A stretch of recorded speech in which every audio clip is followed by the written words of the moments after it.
достар, YouTube каналыма қош келдіңіздер. Бүгін сіздермен талқылайтын тақырып ол Джон Кихоның «Түйсігімен ойлай біле» атты кітабынан кішкентай ғана үзінді айтып келіп отыр.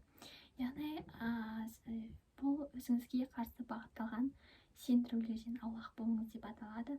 Ең біріншіден ондай сендірулер біріншіден адам бір нәрсені бастарда немесе алдына бір мақсат қойғанда бірінші ойлау арқылы жұмыс жасайды. Яғни мышлениемен ойлану арқылы ол сол жаңағы құрған жоспар немесе жұмысын оймен жүзеге асырады.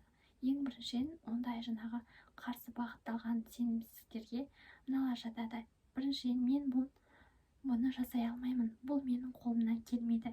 Екіншіден мен адамдармен тіл табыса алмаймын, бұл менің жұмысым емес, мен бастаған ісімді соңына дейін жеткізе алмаймын, мен бұл жолда сәтсіздікке ұшыраймын, бұл менің қолымнан келмейді деген сияқты ойлар өзіне сенімсіздік алып келеді.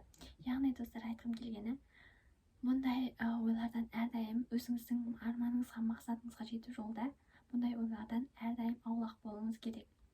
Яғни әрдайым қандай проблемалар жолығып жатса да сіз негативті емес позитивті ойда жүруіңіз керек.